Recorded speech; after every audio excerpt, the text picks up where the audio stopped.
What's up, people? This is Jacob with Southern Wedding Professionals, back again with another awesome person that I can't wait to dig into and find out more about. We're talking about Khloe Jackson with Wildflower Wedding Planning. Tell me about you. How you doing today? I'm doing good. Thank you so much for having me. I'm so stoked that you're here. Your reputation sort of precedes yourself in the Chattanooga area. Tell us, give us a little background on you, just to start. Well, actually, before you do the background, let's actually talk about who you are, what you do, just in broad strokes. We'll get to the details later, and then we're gonna jump backwards and see how you got into this thing. Absolutely. So, I mean, a large portion of who I am is the business. I definitely put my heart and soul into it. I guess I would say when I'm not doing weddings or planning weddings or focused on the business, I'm typically in a yoga class. I love anything outside. I mean, that's really why I gravitated towards Chattanooga is, the outdoor scene here is amazing, and it's a beautiful city, and I love traveling, and just anything that I'm interacting with people, I'm there for it. That's awesome. So tell us about Wildflower Wedding, like some of the broad strokes of kind of what you guys do. Absolutely. So I got into the wedding industry as an event manager, and with that I got to see corporate events, nonprofit events, and weddings, and I gravitated towards the weddings because it's just such a personal event, and I loved just how much people cared about putting this together, and just how important this day is. So I started my own company 3 years ago, and I've been working really hard ever since to continue to fine tune the process and make wedding planning fun again, make it easy for clients, because a lot of the times this is their first big event that they've planned in their life. So it's been really fun. That's awesome. So what was your original inspiration behind it? Was this something that you kind of fell into? Or was it something that was like always sort of the dream? Give us like some background as to how you really, got this idea that you even wanted to start that sort of internship, working for someone else type of thing. Absolutely. So I went to the University of Tennessee at Chattanooga, and I was pursuing a business degree. I've pretty much my whole life always known I would be an entrepreneur, because any job I ever had, I would think about it in terms of like, well, if this was my business, this is how I would do it. So I've always been entrepreneur minded. And, I was having a business degree. I was majoring in finance and investments, and I really enjoyed that, but really wanted to get into something a little bit more social, a little bit more fun. And I actually took a personality test, and I'm an ENFJ. So the top two professions that are good for my personality type, the second one was an event planner. And I was like, oh, that sounds fun. Did a Google search. Oh, they're looking for an intern at this event venue. So tried it out, loved it, did that for a couple of years. And then I was like, yeah, I can do this on my own now. You've got guts. That's a huge thing. So, I mean, how do you, after you get done with this internship and you decide I'm going to jump into owning my own company, running everything, I mean, what's going through your brain here? How did you just know that you're going to be able to just pull this off? I mean, like, you had to have a lot of guts, right? Yeah, I mean, I was 23, so I mean, just kind of figuring life out, like, what are taxes? I need to do what with my health insurance? So, while trying to figure all of the life things out, it was definitely something I leaned on my community for. So because I had worked in the event industry for the last couple of years, I already sort of knew what DJs I really liked, what florists I like to work with. And, I just asked a lot of questions while I was at the venue about, hey, what do you look for in wedding planners? Like, what's like the most important thing that qualifies a good planner? And, after getting the feedback from all of these different vendors in my community, I was like, I feel confident that like I can make these people proud. And, once that happened and I started having those conversations about getting serious, about owning my own company and branching out, it just sort of all fell together. It was like, a couple of months went by and I had weddings on the books. And then I was like, oh, I've got this cute little office space. It was like a co-working, networking type situation. And I was like, it just sort of kind of all came together. It definitely was a lot of work. It didn't just fall into place, but everything that I set goals towards, I was able to achieve pretty quickly. That is awesome. So yeah, obviously you didn't jump into this blind. I think really reaching out to the people that you had already built relationships with through the internship was probably pretty crucial. And especially for your network, as far as letting people know that you're there, and that I'm sure very quickly those people sort of really recommended you, to their potential clients if they hadn't found a wedding planner, and then you were kind of off to the races from there. That's really cool. Yeah, it was super fun. I really enjoyed like the beginning stages, all the hustle. Yeah, all the hustle. That's true. So if we have like, people that are maybe young in like wedding planning these days, or just young in the business, how did you go about in the beginning, since you said you're 3 years in or so, like, how did you go about in the beginning really getting the word out about who you are and what you do? Like, what were some of your advertising techniques to sort of, really boost your profile? Yeah. People call me all the time and, ask for advice on, how to get started and in this industry. And it's a huge social industry. So of course, going to networking events was huge. I advertised on Wedding Wire and The Knot, and that really helped me develop, what is my aesthetic? How am I different to the other planners that were in the area? Obviously getting a website, that was crucial. Just basically building my brand and being able to say like, what does my company and the difference in my company look like in a digital form? In addition to obviously being in person and networking and things like that. So. Right. Which those in-person things are always like where I feel like a lot of people really shine, or have the chance to shine, because then you're really getting to know the person.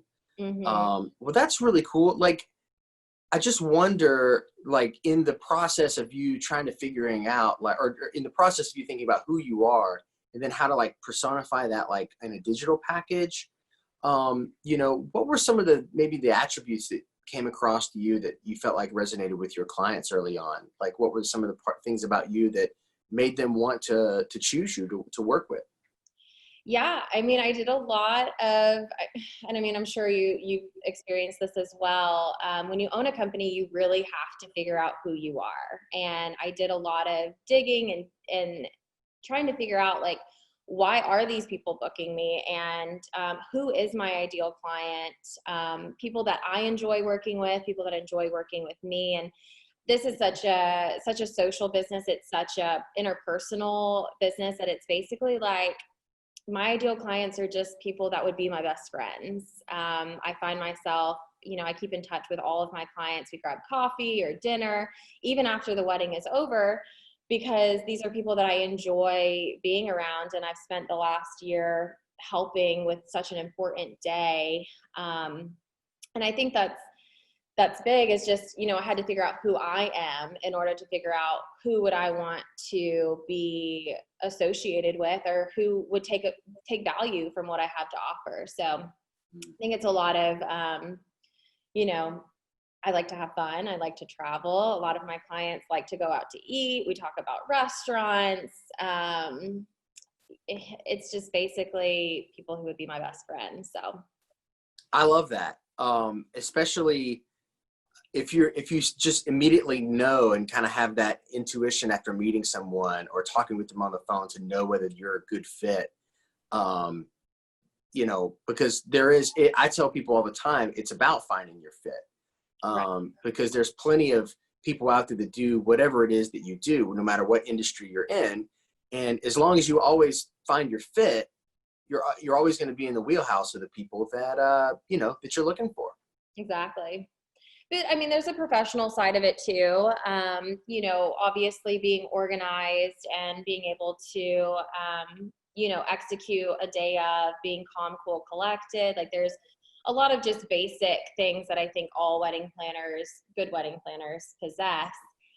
But on top of that, as far as finding your people, that it really has to be something that you enjoy and people that you want to be around. I mean, you're going to be spending a lot of time with these people. So I would imagine having that kind of a relationship would really help. That's awesome. So tell me about your organization. How many people do you have guys working under you as far as consultants or just administrative? Like where does your company sort of stack up in that regard? Yeah, so I've built my structure a little bit differently than a lot of wedding planning businesses. And it basically was just kind of what I was looking for when I was applying for wedding planning positions. Typically there's like the main planner and then people that assist or help out. But my goal is to empower entrepreneur-like women or men. I haven't had any men in the company yet, but I'm open to being able to do weddings on their own. So I take them through a training process where they do 10 weddings, sort of apprenticing under, learning our documents, learning how we run weddings. And then they graduate and go off and do weddings on their own. So right now we have 5 planners on the team.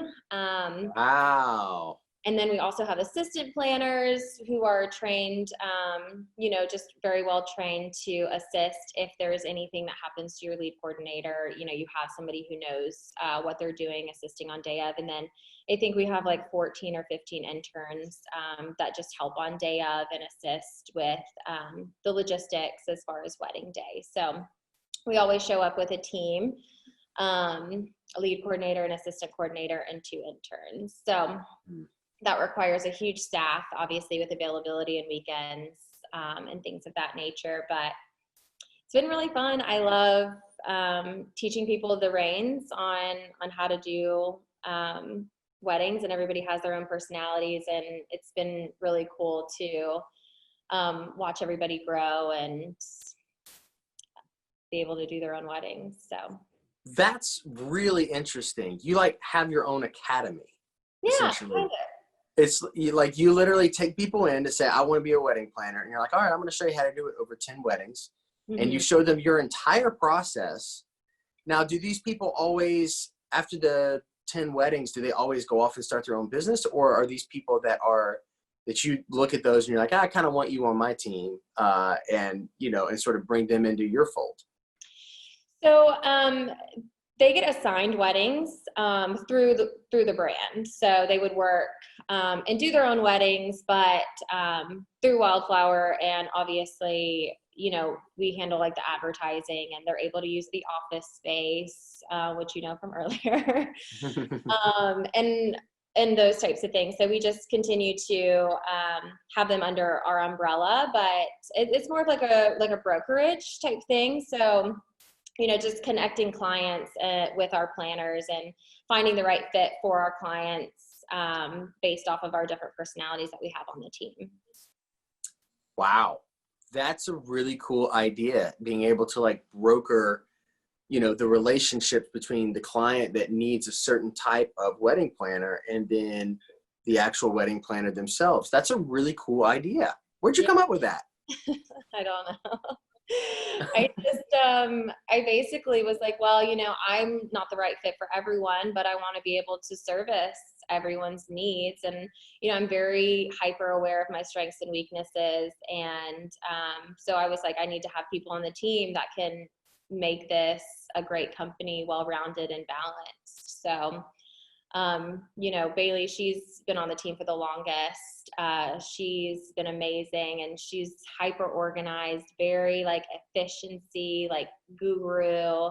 And she kind of helps me, and I'm more of an idea person. I'm like, okay, we're going to do this, we're going to go here. And, you know, I need someone to kind of hone me in and say like, okay, this is what we're going to do. This is the plan. Let's take this step by step. That's funny. Yeah, I feel like every good organization has that idea person, and then that other person that's like over their shoulder saying, hey, let's bring down the balloon here, you know, from the sky, and kind of that is so cool. So okay, so just for clarity and numbers sake, you said you have about 15 interns or something like that happening right now, and 5 of those are in your program. And then how many like lead consultants or like people do you, I guess I'm stumbling over my words here. How many other people do you have that are like basically lead planners that sort of assist you? So right now, Bailey, she's been with the company the longest, so she like assists me with projects and things of that nature here in Chattanooga. And she also does weddings on her own. And then Whitney, she's our lead wedding planner as well. She does weddings on her own here in Chattanooga. And then we just brought on Khloe, who is training to be a lead planner in Nashville. And she's going to help me out with projects and development there. And then we also have Bailey F., who is been a planner. She's been an assistant planner here for the last year, and she has been promoted to do planning as well. So that sounds like quite the team. Yeah, they're great. Love them. And it also sounds like that you're starting to branch out beyond the Chattanooga area. What's your sort of like long-term 1 to 3 year sort of plan as it pertains to that? Sounds like you already got that those wheels in motion. Yes. So my plan is to expand to Nashville and Atlanta. And so we've gotten to the point of, we have a couple of weddings there, but really kind of like focusing in on, you know, kind of dominating those markets, getting competitive. We've opened up our websites to those markets. And I've been spending half of my time in Atlanta just networking and being a part of the community there. Whereas Khloe has been living in Nashville and kind of marketing the Wildflower brand there as well. So definitely would like to see Wildflower in those bigger cities. And, you know, I've kind of just always based the business off of, you know, one of my goals, but also what the girls want to do as well. So I'm really inspired by people. So if someone comes to me and says, like Khloe did, hey, I want to do weddings in Nashville, I'm like, okay, cool, let me help you make that happen. And here's what I've learned, and here's what I've done to be successful. And now let me help you with what your goals are. So it just sort of depends. I also love to travel. So, you know, doing weddings really anywhere that I would like to travel or that I'd be willing to go is there's really nothing off the books, I would guess. But our short-term goals are Nashville and Atlanta. Right. That's cool. I mean, those are obvious choices for you. I mean, they're literally right down 75 and right over on 24. So, so I mean, and you know, about equal distance, sort of. So, yeah, I mean, it's like that's a perfect logical place to expand to, I would say. And especially if you already have somebody, you know, locked in Nashville, for example, that's a really great advantage to have from the get. Absolutely. Well, this is great. Tell me a little bit about your abilities to take in somebody, because I want to go back to this academy thing, because I just think that's so unique. And first off, is the academy? I'm going to call it the academy because I don't know if you have a name for it. Do you have a name for it? I mean, it's just our Wildflower training program. Wildflower training program. I like it. So, in this wildflower training program, is it just like, I know that you're grooming these people for, basically 10 weddings worth of dates and probably all the preparation in between those weddings that you're teaching these people, but are you just accepting anyone and everyone that wants to come in, or is there like an application process for those that may be listening that might say, hey, I might want to do this? Yeah. I definitely, not everybody graduates from the program. I have a lot of girls that come to me and want to be a wedding planner, but I think, the biggest misconception I think about wedding planning it is all of the frills and the picking out the linens and the decor. And I mean, that is a big part of it. However, it's hard work. It's 10 hours on day of, it's dealing with emotions and personalities and keeping up with the organization. There's a lot of hard work that goes into it. And I think the biggest thing I look for when bringing someone on to the Wildflower training program is just the ability to work hard. And that's why most of our wedding planners started off in an intern position in the company. And then, if they were able to excel or, after doing a couple of weddings, realize like, oh, this is something I actually want to do. Then to be able to come to me and say, hey, I'm interested in something more, and being able to work for that and not just expect tomorrow that you're doing your own weddings.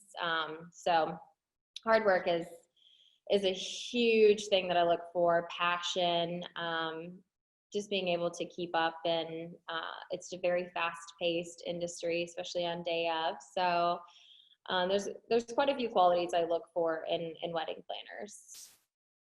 Yeah, I was going to say, people these days that have the entrepreneurial spirit, or that they watch maybe some inspirational videos on YouTube, and then they're like, I'm ready to be an entrepreneur like right now.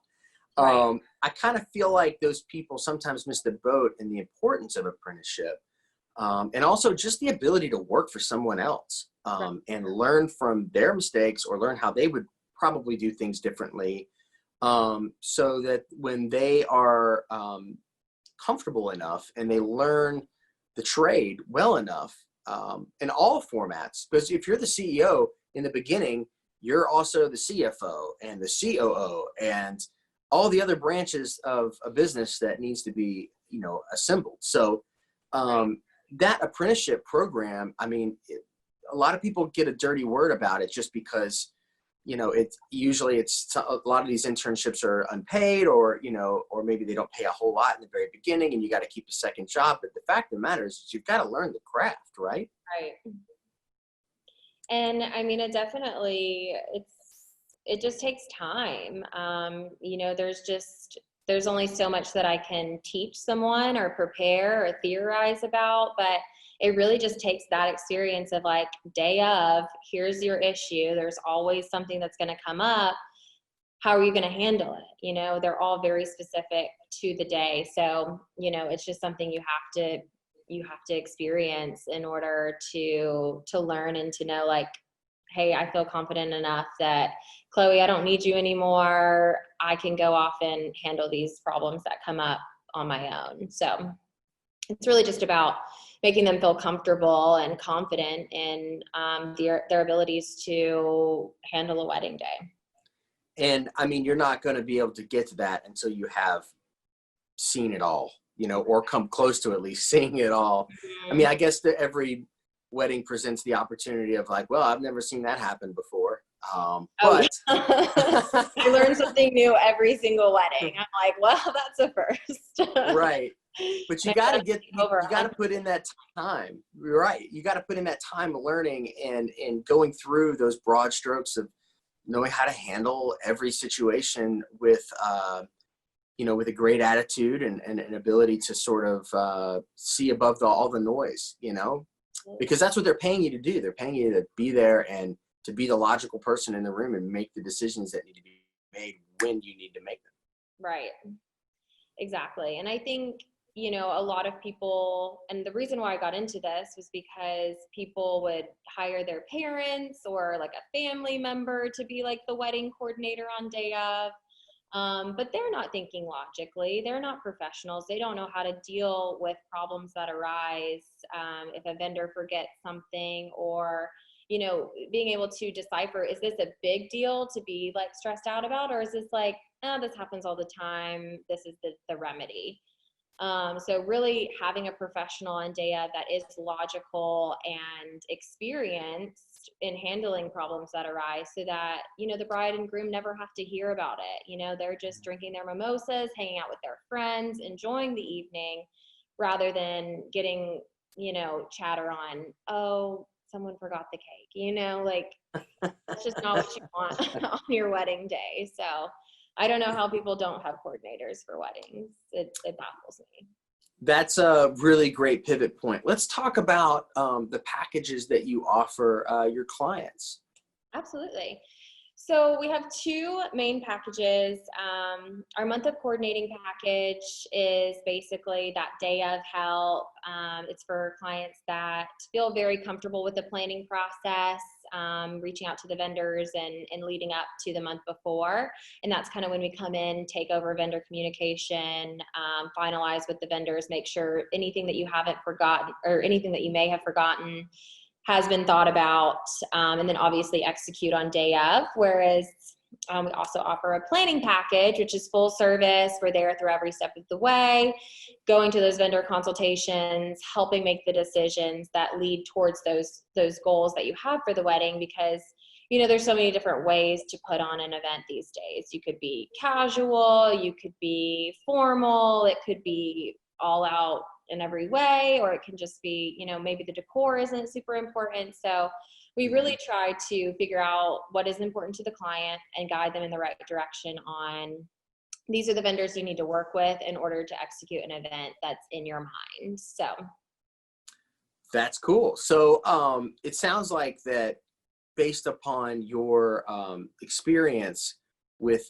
these variety of clients, that you're able to pinpoint vendors from the get-go that can make their particular, dream come true, essentially. Absolutely.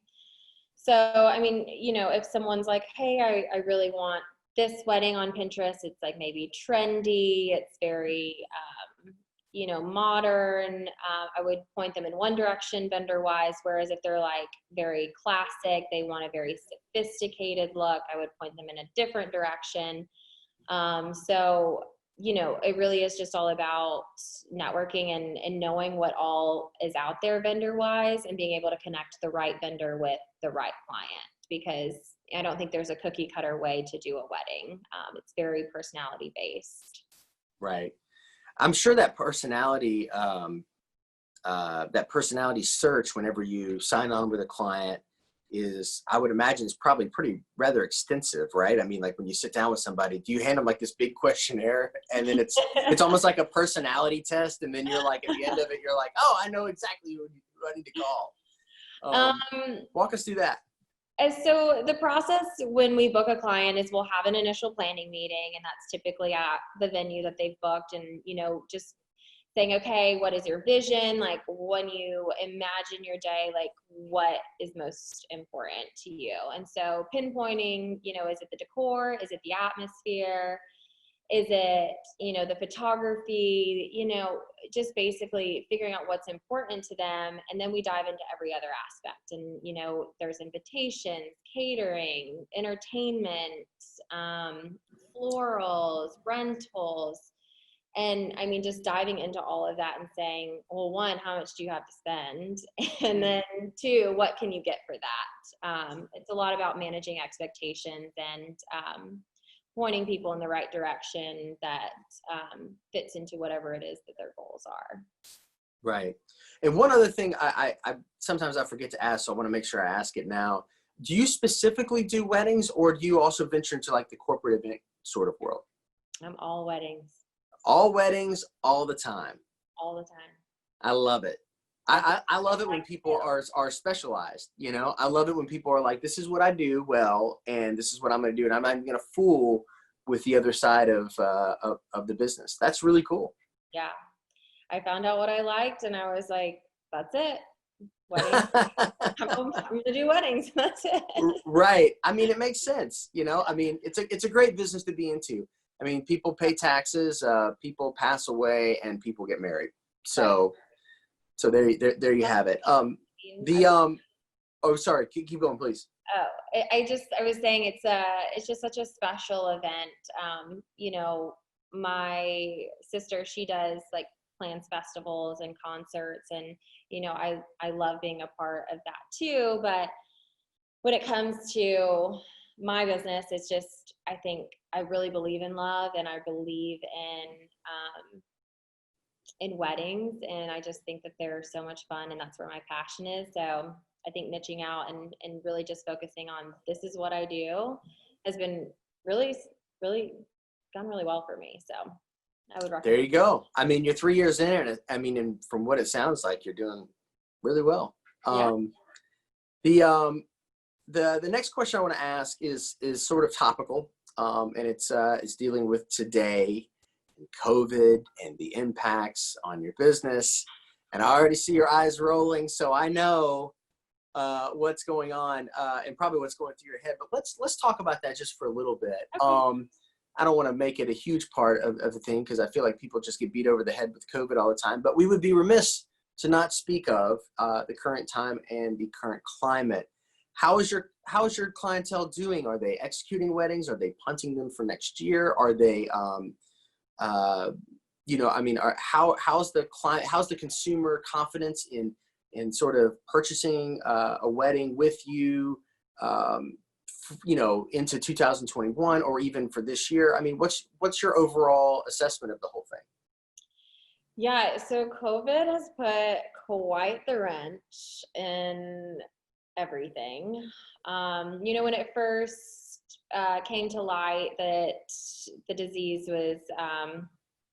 was running rampant, mm-hmm. and we were all forced to quarantine in order to, you know, get a better handle on it. So pretty much, you know, typically April and May is our busiest month, and we actually had 27 weddings scheduled for April and May that we had to reschedule. I just want to make sure I heard that right. 27 weddings? 27 weddings. Woo! Yeah, it was fun.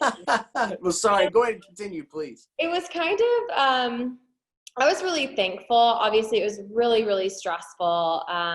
Being someone that, you know, brides and clients and the girls that work here, mm-hmm. are, you know, asking me for questions and answers to things that I didn't really know, you know, and basically I just was like trying to stay positive, like this is all going to blow over.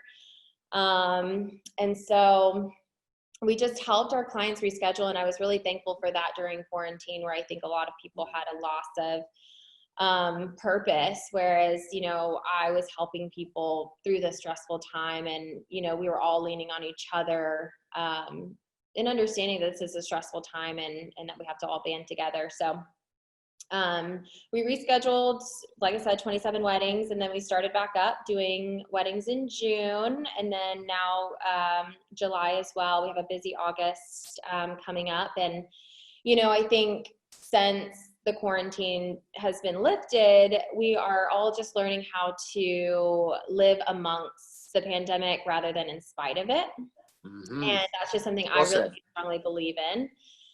And just taking safety precautions during COVID, and, you know, we're doing all of the necessary things during weddings in order to keep our clients and their guests safe. So, yeah, I mean, it goes without saying that this has been absolutely incredibly difficult for just about everybody.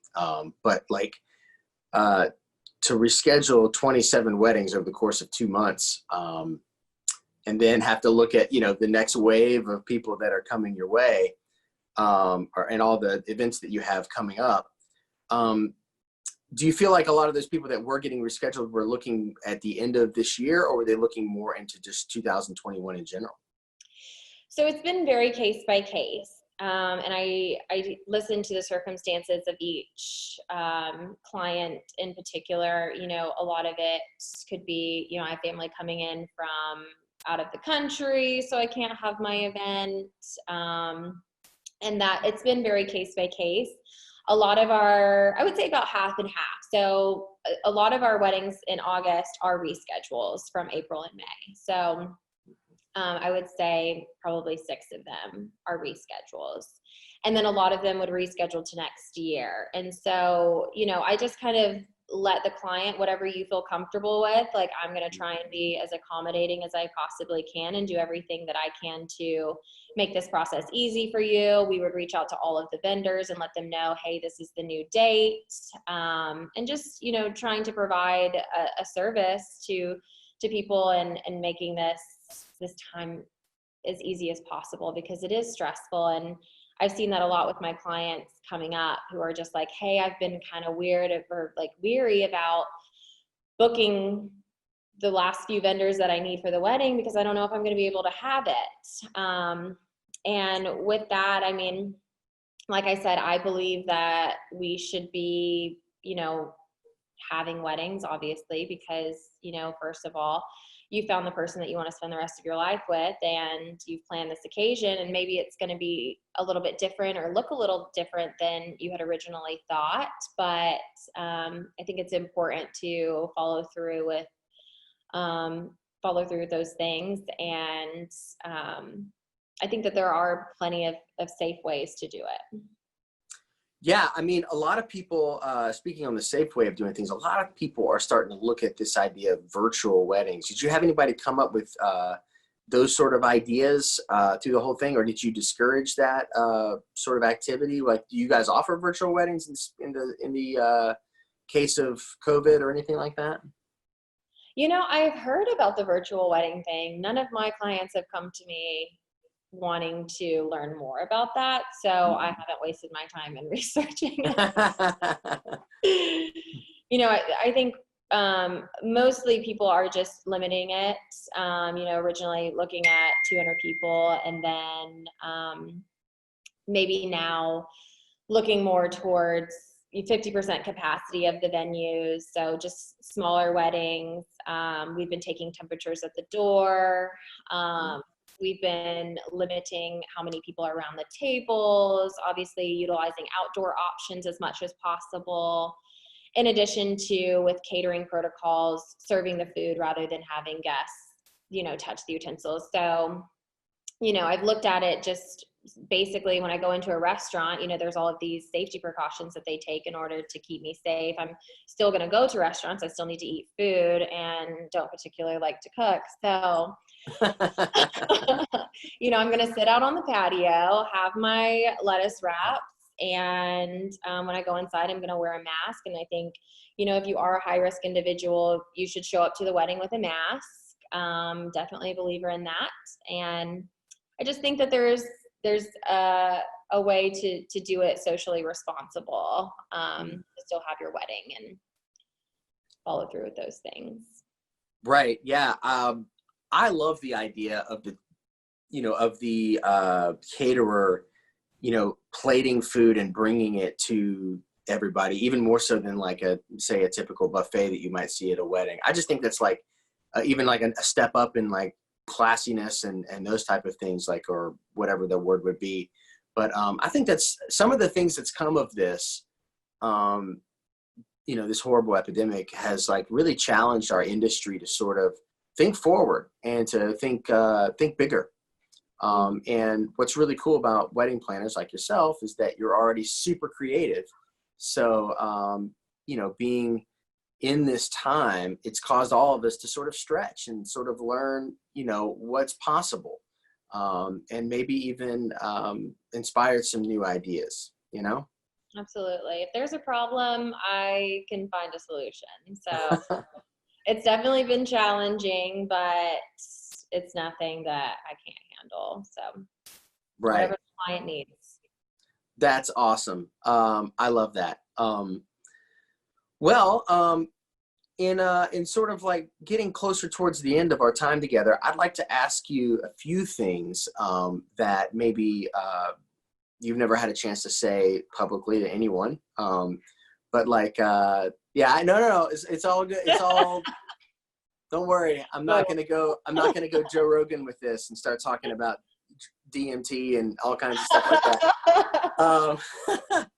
that. You know, I love Joe though. I hope to meet you one day, Joe, wherever you are.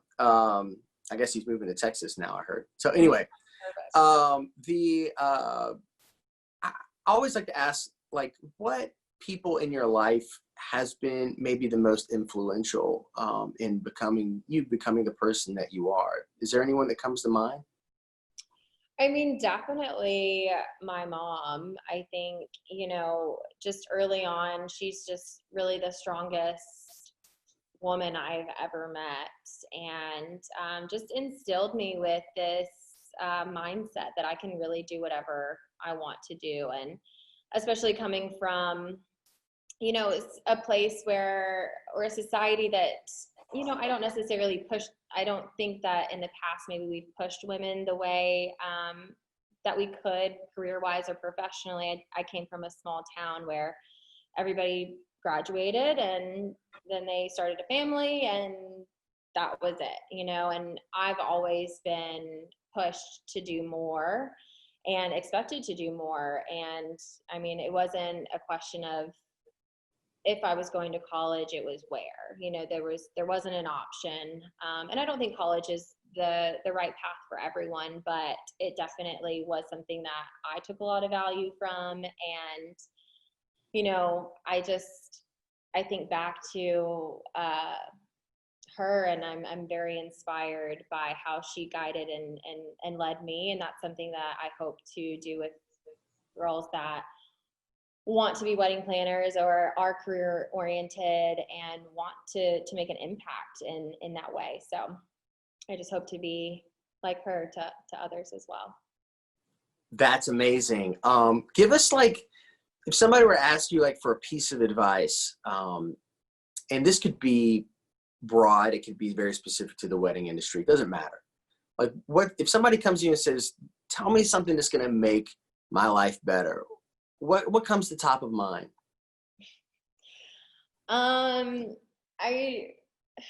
There's so many things, but I guess the first thing that I thought of was I just stop caring what other people think and be you. I mean, I feel like the day that I learned that, and in the early 20s, it's just always trying to accommodate everyone. And I just feel like the day that I decided, you know what, I really don't care what other people think. I'm just going to go after it and staying focused on that. That was the day that I've been the happiest. So I guess that would be my biggest advice, especially to women or just anyone trying to start a business. I think it's very scary to say, hey, I'm doing this and I might fail. Oh, this person doesn't think I'm good enough, or maybe my competitor is doing this and there's no way I'll ever, you know, just what all of those things, like, don't care, like, just do what you want to do and go for it. I love it. That's great. I love that so much. I just told a friend of mine just today, he called me and he asked me and he said, man, I'm kind of struggling with this whole pandemic thing.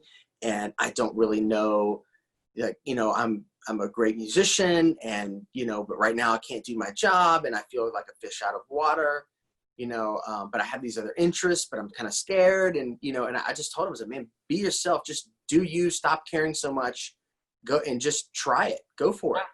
Don't you know, because, right. And he was a little afraid about maybe how he would be received, and I was like, don't worry about that. Just like literally be yourself.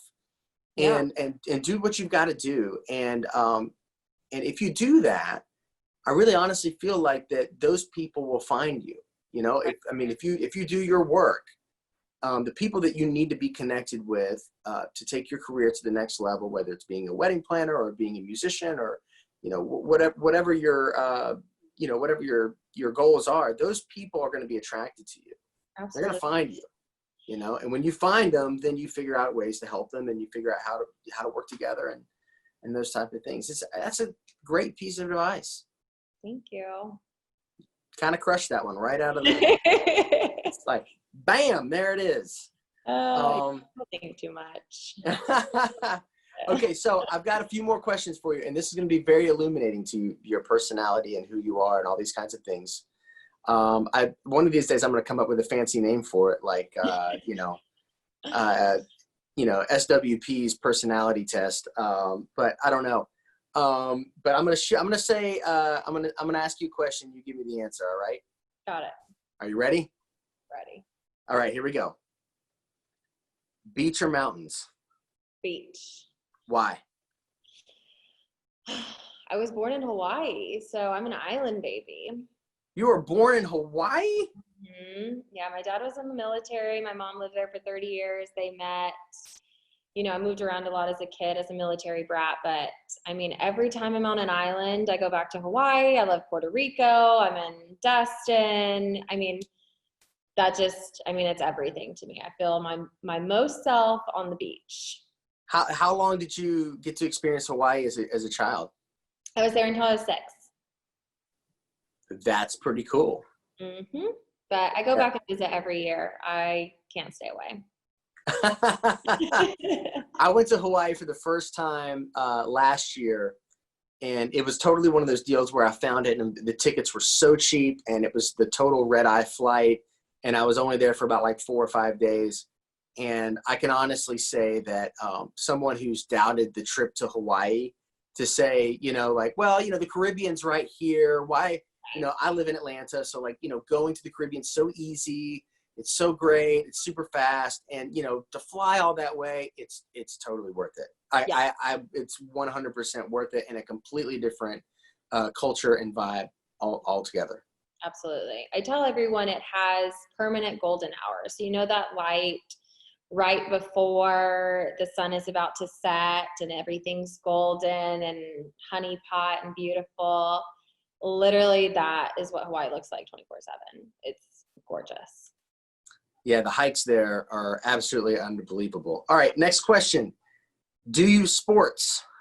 I like to play sports on the beach, like beach volleyball, beach soccer. Okay. Do you follow any sports? Are you a sports gal at all? No. Not a sports gal. Mm-mm. All right. How about your favorite food? What do you got? I love cauliflower. Cauliflower. That's a first on the podcast. But cauliflower is my favorite vegetable. My favorite cauliflower dish is when they grind it up to make it like mashed potatoes. Mm-hmm. Oh my gosh, it's so good. And they put cheese. That's been my favorite since I had it with it was a chicken piccata dish. It was unbelievable. All right, coffee or tea? Coffee. Coffee. Is it espresso? Is it lattes? Is it just black coffee? Espresso, or sometimes lattes or cappuccinos. Anything with coffee in it, I will drink. Okay. Right on. Last book you read? Right now, I'm reading 7 Habits of Highly Effective People. Ooh, yes, very good one. Mm-hmm. Very, very good one. All right. Do you have a favorite band? I noticed in your bio that you love live music. So, do you have a favorite band? It sort of just depends. I'm a lover of all music, and it really depends on what I'm doing. If I'm, hiking, I tend towards like more indie music. If I'm at the house, like just something chill. I love EDM concerts. I always go to Bonnaroo and festivals. Those are super fun to go to. I love instrumental if I'm just like hanging out on the port. I mean, it just really depends on what I'm doing. All right. I'm the same way. Music has been my life forever, but I'm the same way. There's certain artists that just invoke certain moods or modes of the day. Yep. And I gravitate to that. But that's just the way my brain works. That's cool. Do you have a hidden talent that we need to know about? A hidden talent. Yeah, something that I wouldn't necessarily think that you could do. I can do a handstand. You can do a handstand? I can't do a handstand. I can't. I've never, actually, I don't think I've ever tried to do a handstand. I've lifted a lot of weight, but I've not ever tried to do a handstand. We'll have to go to a yoga class together. We'll practice your handstands. All right. I like that. I love hot yoga. Yeah? Okay. Yeah. Cool. Let's go. I need a place in Atlanta. Oh yeah. I know exactly the teachers you need to meet. Perfect. Yeah. TJ and Karen at Highland Yoga, you need to meet those two. They're unbelievable. They're both pretty well sought after people now. But they're really unbelievable, and they're both different. Okay. You go to Karen's class and she'll just like beat you down like a drill sergeant. But if you go to TJ's class, you'll like walk away like being you'll walk away being really well worked out, but also very enlightened. Yes, yeah. Very enlightened. Okay. But there's absolutely one guy above all that you have to take a class from here in Atlanta. His name is Greg, and he is at Tough Love Yoga. Okay. In Candler Park.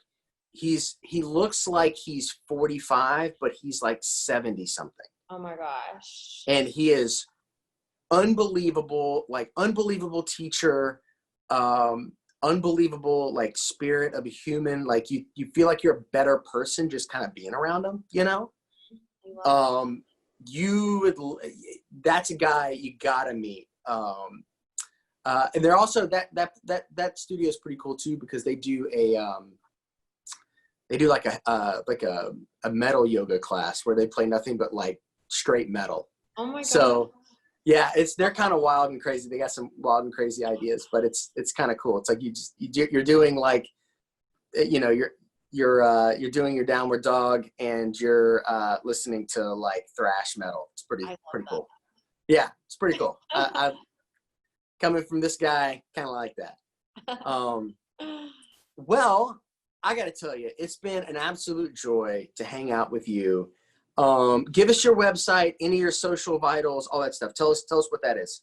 Absolutely. And I've so enjoyed being on the show. Thank you so much for inviting me. You can learn more about Wildflower Wedding Planning at wildflowerweddingplanning.com. We are also on Instagram, Wildflower Wedding Planning, and Facebook, Pinterest, LinkedIn, all the things. So love you heard it first here, people. Khloe Jackson, Wildflower Weddings. Make sure you check them out online and all the socials. Thank you so much for being on the show today, and you're coming back soon. Yes, I'm excited. Thank you. All right, great. And until next time, we'll see you next time.